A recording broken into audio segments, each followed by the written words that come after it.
ചിലരുടെ അസാന്നിധ്യത്തിലെ അവരുടെ വില നമുക്ക് മനസ്സിലാക്കാൻ കഴിയോ? അതുവരെ അവർ നമുക്ക് പരിഹസിക്കപ്പെടാനും അവഗണിക്കപ്പെടാനും മാത്രമുള്ളവരാണ്. സംശയം നിങ്ങളുടെ ഹൃദയത്തിൽ നിറയ്ക്കാൻ അനുവദിക്കരുത്. അത് കാലക്രമേണ നിങ്ങളുടെ ബന്ധങ്ങളെ തകർക്കും, നിങ്ങളെ സങ്കടപ്പെടുത്തുകയും ഒറ്റപ്പെടുത്തുകയും ചെയ്യും.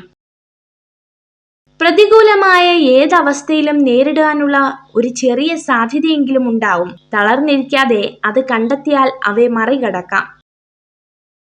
1000 പുസ്തകങ്ങളിൽ നിന്നും 10,000 പാഠങ്ങൾ പഠിച്ചാലും സ്വന്തം ജീവിതത്തിൽ നിന്നും പഠിക്കുന്ന പാഠത്തേക്കാൾ മികച്ചതാകില്ല അവയൊന്നും. ഇന്നലകളുടെ നഷ്ടത്തിൽ പരിതപിച്ചും നാളെയുടെ പ്രതീക്ഷയിൽ ഉത്കണ്ഠാകുലരായും ഇന്നിന്റെ മാധുര്യം നുകരുവാൻ കഴിയാതെ അർത്ഥശൂന്യമായ ജീവിതം നയിക്കരുത്. മറ്റുള്ളവരെ ഇഷ്ടം സമ്പാദിക്കാനായി അഭിനയിച്ച് ജീവിക്കരുത്. നിങ്ങൾ നിങ്ങളായി തന്നെ ജീവിക്കുക. മതിപ്പും അംഗീകാരവും തേടി വന്നുകൊള്ളും. നിങ്ങൾക്ക് ചെയ്യാൻ കഴിയാത്തതിൽ ശ്രദ്ധ കേന്ദ്രീകരിക്കരുത്. നിങ്ങൾക്ക് പ്രാപ്തിയുള്ളത് കണ്ടുകഴിഞ്ഞാൽ നിങ്ങൾക്ക് ആത്മവിശ്വാസം തോന്നുകയും പുതിയ കാര്യങ്ങൾ പഠിക്കുകയും ചെയ്യും. ഒരു നിമിഷത്തെ അവഗണന മതി ഒരു യുഗം കൊണ്ട് പടുത്തുയർത്തിയ സ്നേഹവും വിശ്വാസവും തകർന്നു കളയാൻ. ഓരോ ബന്ധങ്ങളും സുസ്ഥിരവും സന്തോഷപൂർണവും ആകണമെങ്കിൽ അത് സ്നേഹത്താൽ അധിഷ്ഠിതമാകണം. പരസ്പര വിശ്വാസവും വിശ്വസ്തതയും നിലനിർത്തണം. സ്നേഹിക്കാൻ കഴിയുന്ന ഹൃദയവും ആത്മാർത്ഥമായ മനസ്സുമുണ്ടെങ്കിൽ ബന്ധങ്ങൾ എന്നും സ്നേഹത്തോടെ നിലനിൽക്കും. ഒന്നും ഒന്നിന്റെയും അവസാനമല്ല, പലതിന്റെയും തുടക്കമാണ്. അസ്തമനം അവസാനമല്ല, നാളെയുടെ തുടക്കമാണ്. നിശ്ചയദാർഢ്യത്തിന്റെ കരുത്താണ് മനുഷ്യന് ഊർജം പകരേണ്ടത്.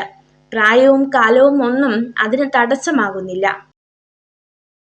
പരസ്പരമുള്ള സ്നേഹത്തെക്കാൾ എത്രയോ വലുതാണ് പരസ്പരം മനസ്സിലാക്കുക എന്നുള്ളത്.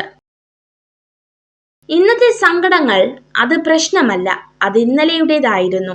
അത് നാളെയുടെ നാശമാവരുത്. ഒരു വ്യക്തിയോട് നമ്മൾ ക്ഷമിക്കുമ്പോൾ അയാൾ ചെയ്തത് എല്ലാം മറന്നു എന്ന അർത്ഥമില്ല. ക്ഷമിക്കുക എന്നത് നമ്മുടെ കടമയാണ്. ഓർത്തു വയ്ക്കുക എന്നത് നമ്മുടെ മുൻകരുതലും. സ്നേഹിക്കണം. സാഹചര്യം മാറുമ്പോൾ ഒഴിവാക്കുന്നവരെയോ അവഗണിക്കുന്നത് വരെയോ അല്ല, ഏത് സാഹചര്യത്തിലും കൂടെ നിൽക്കുന്നത് വരെ. നിങ്ങളുടെ മനസ്സിൽ നിന്നും ഒരാളെ കുറിച്ചുള്ള ചിന്തകൾ ഒഴിവാക്കാൻ കഴിയുന്നില്ല എങ്കിൽ അതിനർത്ഥം അവരുടെ മനസ്സിൽ നിങ്ങളെക്കുറിച്ചുള്ള ചിന്തകൾ ഉണ്ടെന്നാണ്. സംസാരം എന്നത് ബന്ധങ്ങളുടെ ഹൃദയസ്പന്ദനമാണ്. എപ്പോൾ അത് ഇല്ലാതാകുന്നുവോ അപ്പോൾ മുതൽ ബന്ധങ്ങളുടെ ശക്തിയും കുറയുന്നു. നിങ്ങൾ ഈ വീഡിയോ കണ്ടതിന് നന്ദി. ഇതുപോലുള്ള കൂടുതൽ വീഡിയോകൾക്കായി ചാനൽ സബ്സ്ക്രൈബ് ചെയ്യൂ.